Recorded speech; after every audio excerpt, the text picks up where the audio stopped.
Welcome to this edition of When the Biomass Hits the Wind Turbine, a discussion of sustainable living and what that means to you and me. I am Jay Warmke. And I'm Annie Warmke just today, though. Just for today. And just for today, we're going to talk about urban food forests or God's little half acre. And I know you were saying It's third a of an third. acre. Well, it is the one we're talking about specifically, but this is in the abstract. And today we're joined by Chad Cully. And Chad, you're a graduate student there at Cornell University. So Chad, welcome. And why don't you tell us a little bit about yourself and the organization that you're participating in there?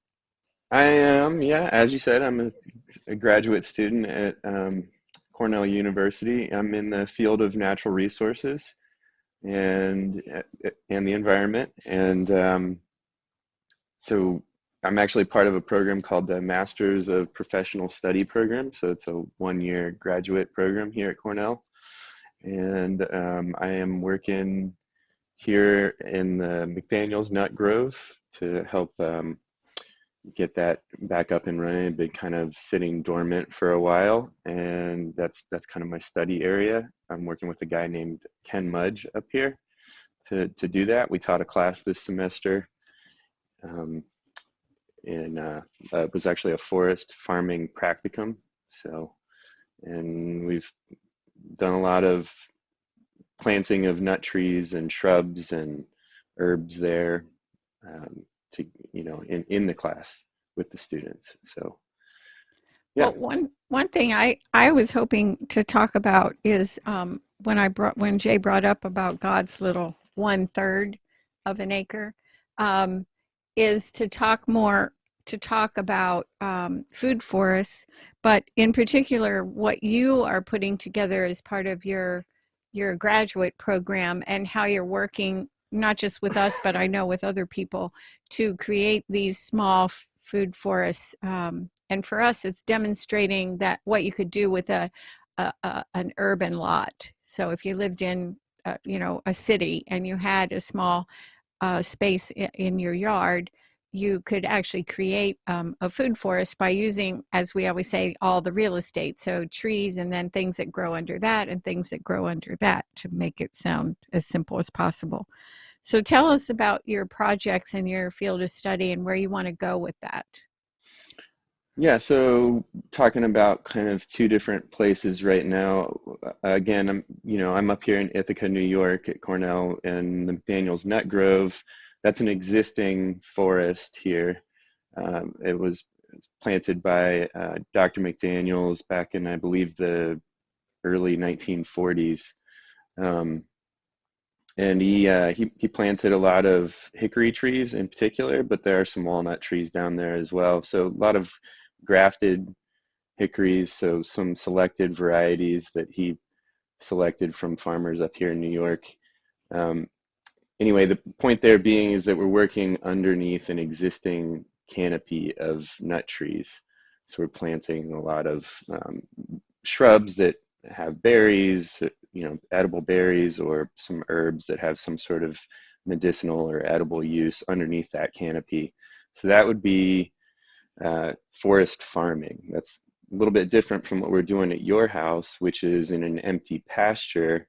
There's nothing out there, it's just grass. So we're forest gardening out there. And that's technically speaking not a sort of, it's not a recognized agroforestry practice. Although I guess in our defense, we're probably doing more what I would call alley cropping, because we're actually planting in rows and we're doing some mixed cropping, and eventually there may even be some annual crops grown underneath those plants. So I would call it alley cropping. Is that enough of an explanation, Annie, what you're looking for? Yeah, well, and I think, one of the things, I guess, when I look at online what people say or what they're doing with either food forests or forest gardening, I use those terms interchangeably, is they're using the real estate that exists. So it's not just low to the ground. It's at different levels and everything is pushed in together like in a forest. And so I find that fascinating because I think indigenous people grew food that way long before the white boys ever showed up here. And so what I also like to think about Yeah, is I think there's some truth to that. Yeah. I like to think about how this applies to climate adaptation. And clearly, we're past the point of mitigation or fighting back against climate change. We have to be adapting, and that's where, for us, with the land that we have, that we're starting to, well, not starting. We've been thinking about it for quite a while, but really doing something about climate adaptation with certain plants. And that's kind of what I wanted to talk about today, is what kind of plants could we fit into an urban environment? Because obviously we're mostly going to be thinking about smaller plants, like not pecan trees like we're thinking about, but smaller trees and smaller bushes so that they fit into the environment. So I'm just wondering, how do you do that? How do you start out figuring out what to do and what the climate adaptation stuff says so that you get it right and you don't end up with everything dead in 8 or 10 years? Yeah, that's pretty tricky. So that's kind of that's why I'm up here at Cornell, I guess. I guess my personal sort of spin on that answer would be that I'm up here to sort of gain a foundation in forest ecology and ecosystems ecology, because I felt like in order to make those sort of land management decisions responsibly, that to have a foundation in ecology would be the best way to proceed. So um, choosing what trees are going to survive um, climate change, that's a pretty tricky subject. And even maybe with sugar maple, where a lot of people sort of believe that that tree will sort of move north and no longer be even here in New York. I don't think that's a guarantee. So there's still some debate about whether or not genetically there's enough plasticity in that tree. Will it stick around or not? So I guess yeah, there's a much longer answer there, but I guess for me personally, what I had done, in my own backyard before I started to study some of these things, was I just more or less looked for trees that I felt like fit, or shrubs even, that fit very sort of solidly within the species range. Mm. So if you were to search around on the USDA website and you say you find, for example, maybe we find a range map of the pecan tree, which is Carya illinoisensis, and you see that maybe northern Kentucky, where my plot of land is, fits right in the middle, maybe even at the southern edge of the range map for the pecan tree, which is actually not true. I'm just sort of giving a no, I Right. No, I don't get it. recall exactly what the range map for the pecan tree looks like. But in any case, I would just sort of search for a species that has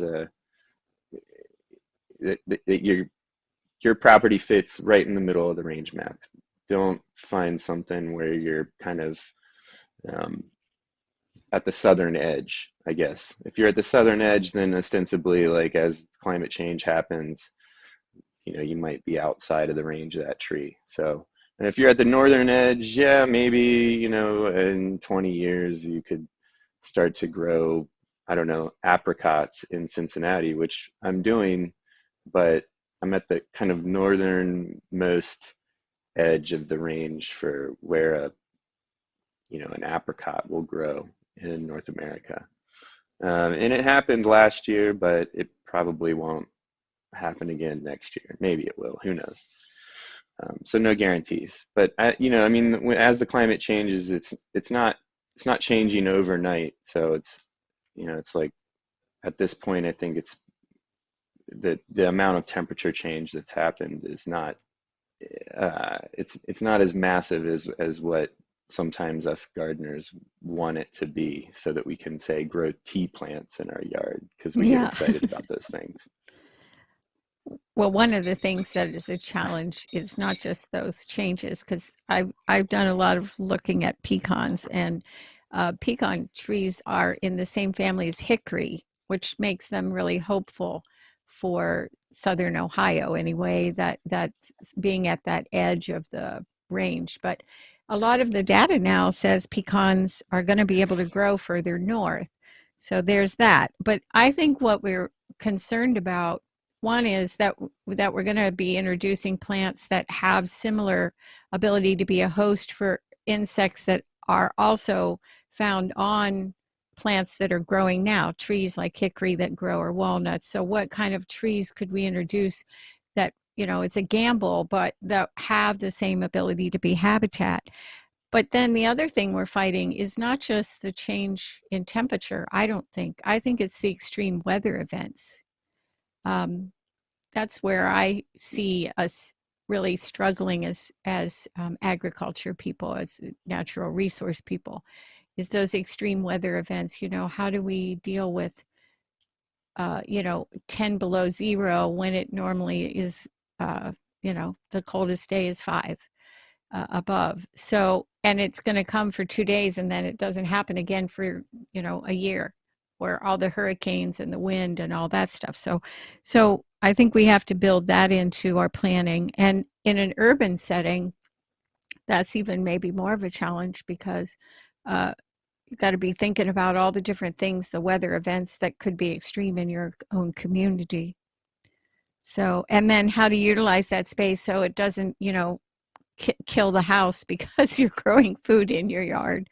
So, but that's something you're working on in terms of design and planning and things like that. Okay, Annie. So I think what you're asking is, how do we design for extreme climate events? And none of the answers here are really straightforward, so I apologize. And this is not straightforward either. Again, I think what's really helpful is to find to find a lot of reference material. I'll give an example here. One book that I use a lot, it's called The Manual of Woody Landscape Plants by a guy named Michael A. Durr. And it's really wonderful, very large book. It's quite expensive, but if you're in the business of doing this type of thing, then what you want is to be able to find a specific tree, or maybe a handful of different trees that very specifically suit your needs. So if you say, okay, well, I need a tree, I would prefer it to be sort of on the maybe a little, slightly on the northern end of the range a little bit. So as climate changes, maybe, it fits more towards the center. Okay, so you kind of check that box, and then you kind of move on to the next box, and you start to say, okay, well, I want it to be drought tolerant. I want it to be able to get, in Ohio, I know where you are, Annie, you're going to get really dry. It's going to be dry probably from mid-July, probably through the end of September, pretty dry. So you want it to be able to survive that. So you kind of look for, I don't know, maybe a tree like, let's say, let's just use the pecan tree again as an example. That tree should be able to survive that. So okay, check that box. Now, can it tolerate, heavy amounts of rain for a long time? Sure, it can, but it's not gonna sit in standing water. So, as long as you don't plant it down where it floods and it stays flooded for, I don't know, let's say a month, then it should be fine. So checks that box too. Now, is it going to stand up to our straight line winds, the derechos? Because that's a disturbance event in our area that the forests, they need a disturbance event in order for the bigger trees to die, so that the younger trees can get some light down to the forest floor, and then those little trees grow. So that disturbance event that creates, that opportunity for smaller trees in our area is going to be the straight line winds typically, or sometimes tornadoes, but those straight line winds are going to take out big clumps of forest. And if you want to select a tree that stands up to that, well, good luck. Yeah. Because when those winds move really hard, it's just going to take Yeah. out almost everything. So it's more a matter of luck at that point. So, I guess I would say, as far as like planting those bigger trees right next to your house, it's like, it's more a matter of luck than anything else. I mean, I've got a huge walnut tree next to my house. If a straight line wind came through and hit it just right from the west side, probably part of it would fall on my house. But I don't know. I guess I feel like with the bigger trees in an urban area, what you want to do is kind of pick one maybe or two. If you can fit them in your lot, get them out kind of on the edge where they're further away from the house. But you do want them to cast some shade on your house, particularly the west side of the house in the summertime. So if you think about in the summertime, creating some pretty good shade from about maybe 2 o'clock on the west side of your house, that's really great for reducing your bills, in terms of air conditioning, or just creating some shade at that time of the day where it's really hot. But again, you don't want it right next to your house, because we could be facing more of those extreme weather events, as you've said. I mean, it could be ice too that drops a branch on your house. So Okay, well, I mean, Chad, it's I'm gonna break it's in here hard. real quick and let everybody know that you're listening to When the Biomass Hits the Wind Turbine with Jay and Annie Warmke, reminding you it is indeed the end of the world as we know it. And thank God. Thank God. So, Chad, you were just talking about the extreme weather events, but it strikes me, Annie had mentioned about space utilization, and since we're talking a bit about urban food forests here, it seems like this is part of an evolutionary process where in the post World War II world we had these farms that were out in the hinterlands, and they began to become industrialized, for focusing on monoculture. And then we started to see in more recent decades the beginning of farmers markets with the truck farming kind of activity, but these were still largely the producers were in the hinterlands a bit more. Now we're starting to draw some of the production into the urban centers, and I just have this analogy in my head of the tiny house for shelter, and now this is like tiny farm, on these little lots. And just as tiny houses have to use every available space, to its maximum for the living facility, these farms have to use every available space. So could you maybe expound upon that? Tell me I'm full of nonsense, and I mean, you're used to telling me that, but anyway, just see if I'm on the right track in this sort of movement where we brought distribution of localized food produce into the city centers. Now we're saying, let's produce some of the food a little closer to that as well. Yeah, Jay, I think that's an excellent question. I mean, that really gets at the heart of, what we're trying to do, especially in a tight space and, in an urban lot, which is exactly what my place is. I've got 2,000 square feet. So, really what I started with was an empty lot minus one pretty large black walnut tree.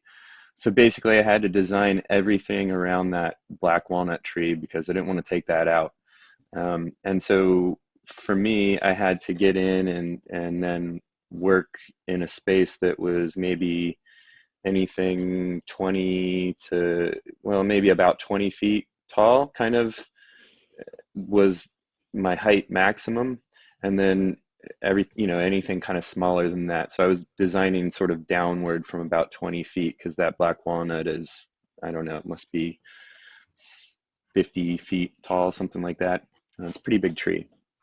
So yeah, you're sort of starting with that taller tree layer, and then you're working down to like maybe, medium or small trees, and then big shrubs, small shrubs, and now you're down to the herb layer, and then down to the, in the ground layer. So your tubers, ground nuts, that kind of thing. Um, and then, additionally, you can add a vine layer. So you've got all these taller trees and shrubs, you could have some vines climb those things. So it's really maximizing space. I think once you start to get into designing the vine layer, you're really cooking, because that vine layer is, you're really, it's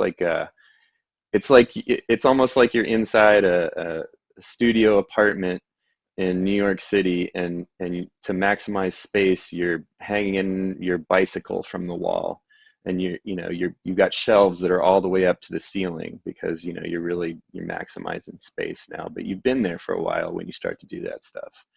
So in the tiny home, I know you're doing that kind of thing too, and it is really about maximizing space. I think when you get a lot of people doing that at one time, that's when you're really cooking. So I think what we would be looking for is for many people to do this all at once. And my personal opinion is that, this only really works if a lot or everyone is doing this. A lot of people need to do it. And that's, when that adoption rate comes up, I think then you'll start to see people trading back and forth some of the things that they're doing on their property. That would be pretty neat. Well, I think if you're going to try Pretty and neat to see happen, I have think. massive adoption of this kind of concept in an urban environment, then you've got some other issues that at least in my mind start to play, like zoning issues, code issues, theft of your produce, vandalism, buried utilities, overhead utilities. So are these issues that can be addressed in the beginning planning of an urban garden? Absolutely, yeah. That's a fantastic point. So yes, I've personally encountered some of this. I live underneath some utility lines. You do need to be mindful of these things when you get started.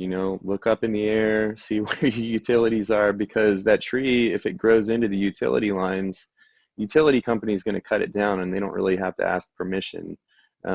They can just cut it down if it's in the way. Not even And just the certainly if tree. They some of might these things, decide other things are going to impede even if they aren't. So I think that's a really important thing yeah. to consider. I mean, we're running into that on your property a little tiny bit, I think, with our forest garden out there. There are some utility lines that run through the top end of it.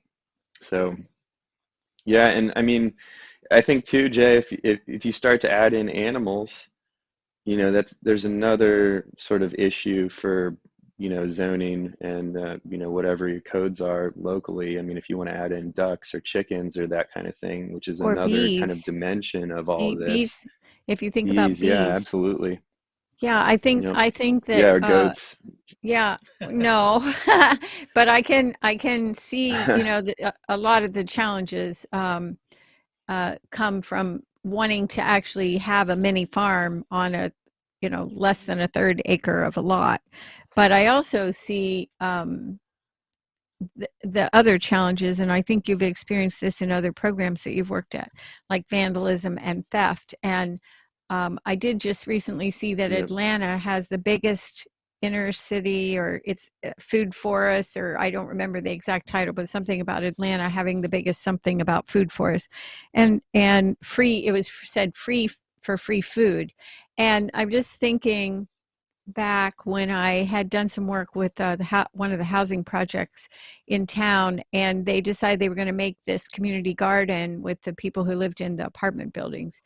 And the first year they were so sad because they had all these beautiful watermelons and pumpkins, and somebody came in the night and took all of them right as they were ripe.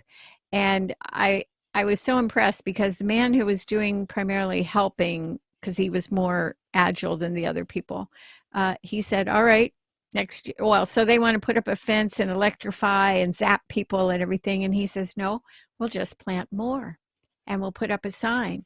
And that's what they did the next year. And Yeah, I think sorry. that's it right there. Yeah, for all those people out there that are doing this sort of thing in an environment that's sort of crowded in a city, if somebody comes and vandalizes your place, take it as a compliment. You're doing something right. Because, when you're doing this sort of thing, and you're growing a lot of interesting plants, maybe big pieces of fruit, the reason people are coming to vandalize is because they've found it to be interesting. And maybe there's something else going on there, but they've just generally found it to be interesting, and they vandalize a little bit. Your plants are going to survive, more or less. I had some vandalism just a couple days ago here at the Nut Grove in Ithaca, and it breaks your heart a little bit, but I think it means we're doing it right. That's why they came and vandalized, because they don't just go vandalize any random piece of forest. I mean, there's no point in vandalizing that. It's not interesting. So once we make it interesting, that's when they come and vandalize. And the Nut Grove it's right off of a bike trail. It's right across from Cornell's campus. It's it's a busy sort of spot in Ithaca, and it's, for all intents and purposes, it's basically public. So people walk through it all the time. So anything we do down there, people come and pick our pawpaws. At some point, once all these shrubs that we planted this year grow, they'll come and pick the berries. And I think that's great. I've had the same thing happen at public gardens I've worked at in downtown Cincinnati, and we get lots of vandalism. It happens all the time. But I just want to say, back to Jay's question, like people that are working in landscaping are dealing with, these sort of utility lines, or even maybe gas lines or water lines underneath the ground. Call before you dig. There's a reason that those signs, you see them all the time. Do call before you dig. Don't just go planting trees in your yard without knowing what's in the ground. You need to know what's down there first. But yeah, I would say, generally speaking, kind of, talk to your landscaping crew if you have a landscaping crew. If you're just doing your own landscaping, then call before you dig. But look up into the air. Make sure you're not getting any utility lines in 20 years, and really try to think ahead in terms of how big those trees are going to get. That's, I guess, the best piece of advice I can give you. If you plant a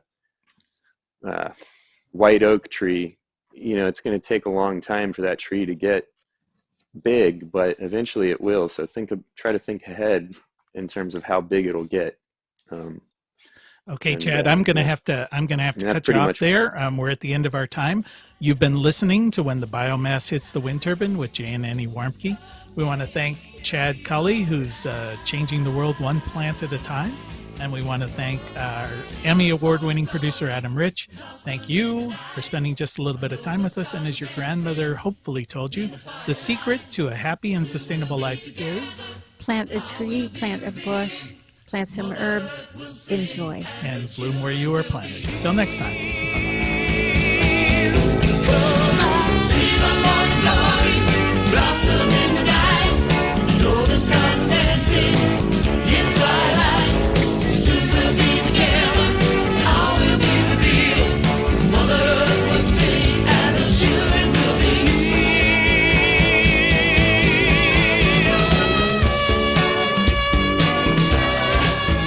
You can find more information on living sustainably in our unsustainable world at bluerockstation.com.